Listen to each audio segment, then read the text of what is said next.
What happens when a man has more than enough, yet still wants more? This isn't just a story about farming, it's a story about the human heart. It's a tale that proves greed can make the richest man poor, and kindness can rebuild what pride destroys. Stay with this story because its lesson may change the way you see wealth forever. In a valley where the soil was dark and rich like freshly brewed coffee, there lived a farmer named Baraka. His fields were wide, but his heart was narrow.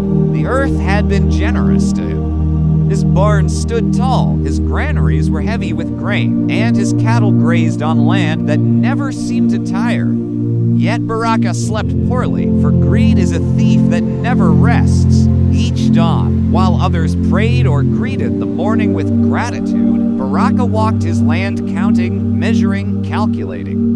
If one field yielded 10 sacks of grain, he demanded 15 the next season. If the soil whispered for rest, he answered with iron tools and relentless hands. "The land is mine," he would mutter. "It must give me all it has." The elders warned him, their voices calm but firm. Even the strongest tree dies if it is never allowed to breathe, but Baraka just laughed. "I will rest when I have more than everyone." Then came the year the sky forgot how to cry. The sun burned like an unblinking eye. Rivers shrank into wounded lines of mud. Crops withered across the valley, and hunger knocked on every door. Neighbors shared what little they had, reminding each other that a pot shared never truly empties. But Baraka chained his barns and stood watch, guarding his grain as if it were gold. One evening, a knock came at his door. It was a small girl named Amara, her dress torn, her eyes too old for her age. "Sir," she whispered, "my parents are sick. Please, just a handful of grain." Baraka glanced past her to his overflowing barns. His heart wavered for a moment, but greed seized it like a clenched fist. "If I feed you," he snapped, "I will starve tomorrow." Amara nodded quietly and turned away. But the earth did not forget that moment. That night, the wind rose without warning. Clouds gathered like angry judges in the sky. Thunder split the darkness, and rain fell violent and relentless. The same fields Baraka had tortured for years could not endure it. The soil collapsed, the crops drowned, and his barns fell with a sound like bones breaking. By morning, Baraka stood barefoot in the ruins of his wealth.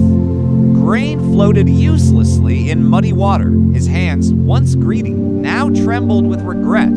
He had guarded his abundance so tightly that he strangled it. Weak and broken, he walked into the village, expecting scorn. Instead, doors opened. A warm bowl of food was placed in his hands.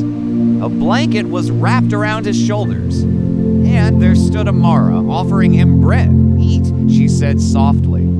"Hunger is heavy to carry alone." Baraka wept not loud tears, but the quiet kind that washed the soul. In that moment, he learned what years of farming had failed to teach him. Greed builds walls, but kindness builds shelter. From that day on, Baraka became a different man. He shared his harvest, rested the land, and helped those who had less.